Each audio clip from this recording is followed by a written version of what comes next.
Hai gorgeous, welcome to my place. Terima kasih sudah mengklik video ini.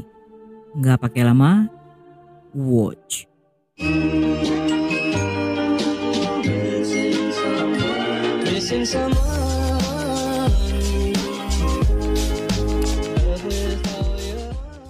Siapa yang suka nonton cerita kriminal seru sambil ditemani host ganteng yang imut?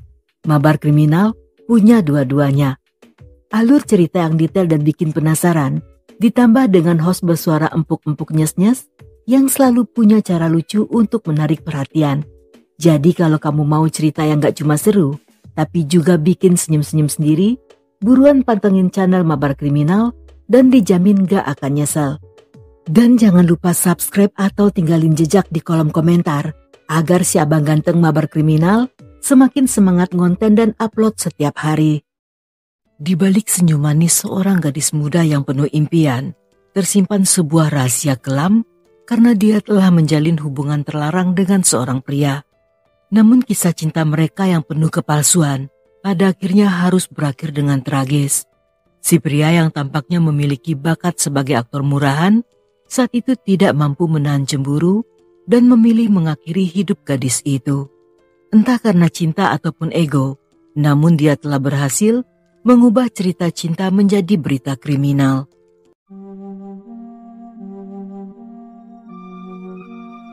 Di lingkungan Villa Lugano yang padat di Buenos Aires, Argentina, seorang remaja bernama Gabriela saat itu menjalani masa muda yang penuh tantangan.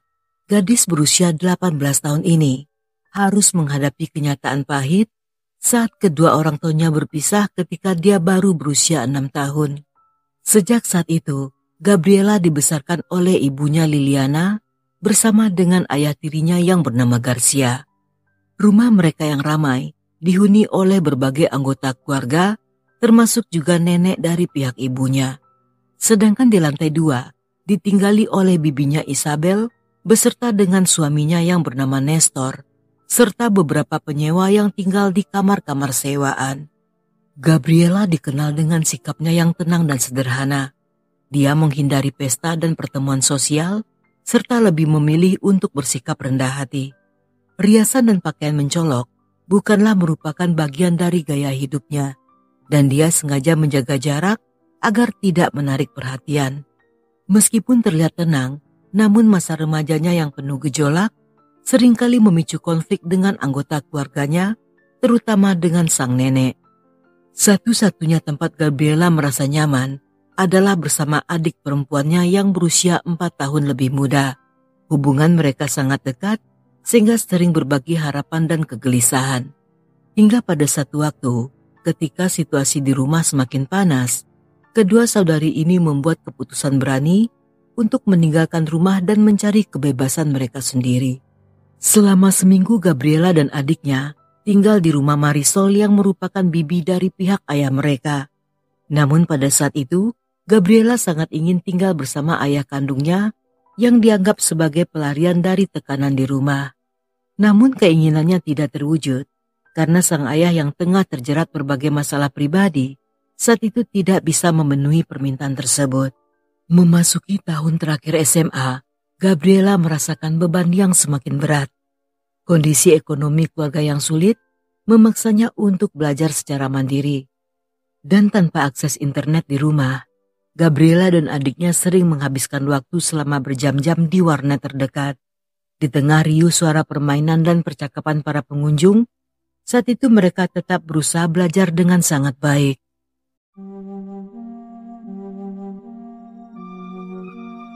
Pada Jumat 29 Juli 2016 sekitar jam 1 siang, Gabriela dan adiknya meninggalkan rumah untuk pergi ke warnet. Namun di tengah perjalanan, yang hanya 2 blok dari warnet tersebut, Gabriela memberitahukan pada adiknya bahwa dia berencana bertemu pacarnya yang berusia 20 tahun. Karena hal ini, adiknya melanjutkan perjalanan ke warnet seorang diri, sedangkan Gabriela bergegas untuk menemui sang kekasih. Pada awalnya semua baik-baik saja, namun keluarganya mulai khawatir ketika beberapa jam kemudian, pacar Gabriela sebut saja bernama Andre, saat itu datang ke rumah dan mencari gadis itu. Keluarga yang awalnya mengira mereka sedang bersama-sama, seketika mulai dilanda kecemasan. Karena Gabriela menghilang hanya beberapa blok dari rumahnya, awalnya mereka menduga jika dia mungkin kabur ke rumah salah satu kerabat ayahnya seperti yang pernah terjadi sebelumnya. Namun saat dihubungi, Gabriela ternyata tidak pernah ke sana dan tidak seorang pun yang mengetahui di mana keberadaannya. Ketika pencarian Gabriela tidak membuahkan hasil, keluarganya menjadi semakin cemas. Namun mereka sedikit tenang karena hingga jam 7 malam, ponselnya masih dalam keadaan aktif dan terlihat ada aktivitas di akun media sosialnya. Sehingga saat itu, keluarganya berkali-kali mencoba mengirim pesan dan menanyakan di mana keberadaannya. Tetapi setelah berkali-kali mengirim pesan, yang sayangnya hanya dibaca dan tanpa ada balasan, keesokan harinya ibunya melaporkan Gabriela sebagai orang hilang. Di saat bersamaan, keluarganya yang tidak tinggal diam saat itu berusaha keras untuk mencari informasi dan juga meminta bantuan pada masyarakat setempat. Untuk mendapatkan petunjuk, polisi pun mulai melakukan penyidikan. Mereka menanyai semua orang, termasuk anggota keluarga, teman dan juga tetangga, dan berharap bisa menemukan gadis itu secepatnya.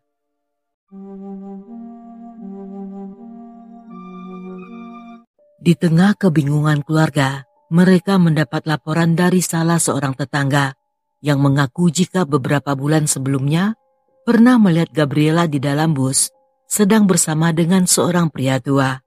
Pria itu duduk sangat dekat dan bahkan membelai rambutnya, yang ketika ditanyai, Gabriela mengakui bahwa pria tersebut adalah pamannya. Dan berdasarkan ciri-ciri yang digambarkan sang tetangga, polisi meyakini jika pria yang dimaksud adalah Nestor yang merupakan mantan suami dari sang bibi Isabel. Nestor bekerja sebagai bintara di Prefektur Angkatan Laut Argentina. Setelah berpisah dari Isabel, pria itu diketahui pindah ke sebuah rumah kos yang tidak jauh dari rumah mereka. Dalam penyidikan kasus hilangnya Gabriela, Nestor sendiri telah diinterogasi selama beberapa kali. Yang selama proses interogasi, pernyataan pria itu seringkali tidak konsisten. Sikapnya yang gelisah dan menunjukkan kecemasan semakin menambah kecurigaan polisi, terutama ketika dia berusaha mengingat kapan terakhir kali dia bertemu Gabriela.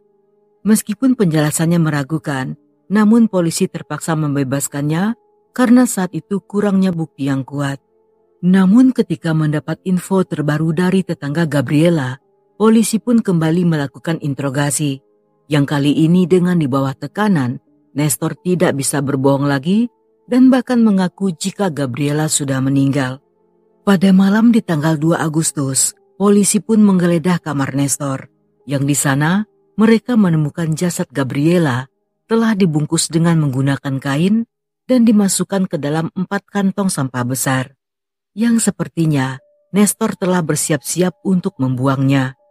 Berdasarkan hasil otopsi, forensik menyatakan jika penyebab kematian Gabriela akibat dicekik, yang diperkirakan terjadi sekitar hari Minggu pagi, yang artinya sejak Gabriela menghilang, gadis itu masih hidup selama 1,5 hari.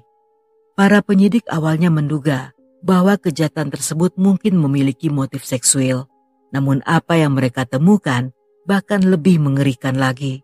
Sedangkan pihak keluarga Gabriela sama sekali tidak percaya bahwa seseorang yang begitu dekat dengan mereka justru dapat melakukan tindakan sekeji itu.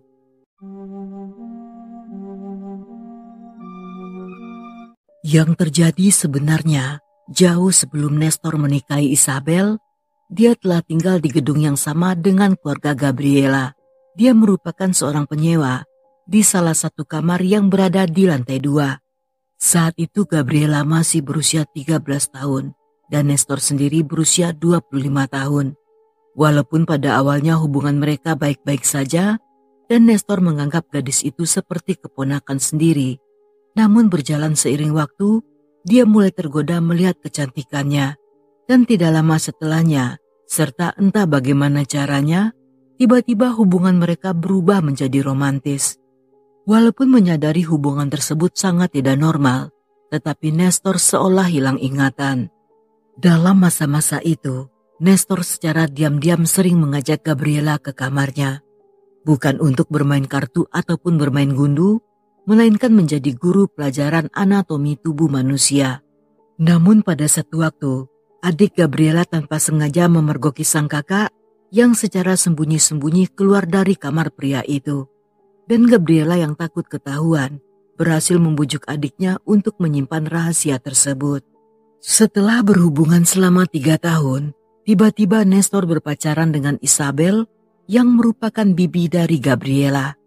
Dan ketika gadis itu menanyakan hal ini pada Nestor, pria itu berhasil membujuknya dan mengatakan bahwa sebagai orang dewasa, dia seharusnya berpacaran dengan wanita dewasa. Dengan rayuan mautnya, Nestor berhasil meyakinkan Gabriela bahwa hal tersebut terpaksa dilakukannya demi untuk menutupi hubungan mereka agar tidak ketahuan oleh orang lain. Tetapi hubungan yang awalnya dikira hanya sebatas berpacaran tersebut, tiba-tiba berlanjut menjadi pernikahan setelah Nestor mengetahui jika Isabel hamil. Berita ini tentunya membuat Gabriela merasa sangat kesal.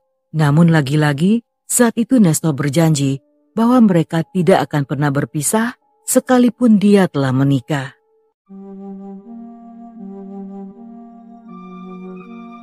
Sejak keduanya menikah, Gabriela dan Nestor lebih sering bertemu di luar rumah. Namun hal ini tidak bertahan lama karena gadis itu memutuskan untuk meninggalkan Nestor. Dan dalam waktu singkat, Gabriela pun berkenalan dengan Andre yang usia mereka juga hampir sebaya. Ketika Nestor mengetahui hal ini, dia pun mulai merasa sangat kesal karena tidak ingin sang kekasih gelap dimiliki oleh pria lain. Sehingga dia pun mulai menekan gadis itu agar tidak lagi bertemu Andre, yang akibatnya selama hampir setahun Gabriela menjalin hubungan cinta segitiga karena Nestor sendiri tidak mau diputuskan. Ketika Nestor mulai bermasalah dengan istrinya, di saat itu pula lah dia semakin menempel pada Gabriela, yang dimana dia menjadi semakin obsesif dan takut akan kehilangan. Karena pernikahannya semakin merenggang, pada akhirnya dia dan Isabel pun berpisah. Namun karena tidak ingin jauh-jauh dari sang keponakan, Nestor pun segera pindah rumah dan menyewa sebuah kamar kos yang masih berada di lingkungan tersebut dan hanya berjarak beberapa blok dari rumah Gabriela. Dan tempat itu tentunya menjadi tempat pertemuan rahasia mereka yang seringkali digunakan untuk memadu kasih. Selama berpacaran hubungan mereka sangat tidak sehat dan pada akhirnya Gabriela kembali memutuskan Nestor dan secara resmi berpacaran dengan Andre. Nestor yang tidak bisa menerima kenyataan, di hari kejadian mengajak Gabriela bertemu di kamar kosnya. Yang setibanya di sana, mereka berdua kembali bertengkar yang berakhir dengan tewasnya Gabriela. Untuk menghilangkan jejak, dia pun memisah-misahkan tubuh gadis itu yang kemudian dimasukkan ke dalam 4 buah kantong, yang tentunya dengan tujuan agar jasad tersebut lebih mudah dibuang. Namun sebelum sempat melakukannya, polisi sudah lebih dulu tiba dan segera melakukan penggeledahan.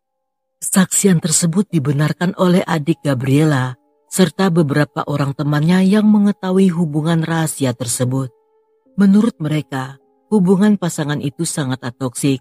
Bahkan hanya karena cemburu, Nestor seringkali melakukan kekerasan fisik.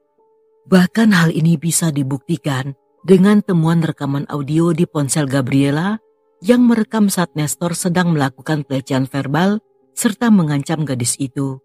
Dan situasinya semakin meningkat dalam beberapa bulan terakhir, terutama setelah Gabriela resmi berpacaran dengan Andre. Garcia, ayah tiri Gabriela, mengaku sangat kaget dengan pengakuan tersebut. Dia mengatakan bahwa selama ini Nestor selalu tampak seperti paman yang bersikap pada umumnya, dan mereka tidak pernah memiliki masalah saat mereka sedang sama-sama tinggal serumah. Begitu pula dengan Isabel yang bersaksi jika selama ini tidak pernah curiga dengan sikap mantan suaminya.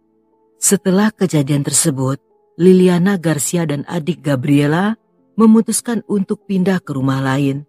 Mereka tidak sanggup tinggal di rumah lama karena di sana terdapat banyak kenangan manis bersama dengan sang putri Gabriela.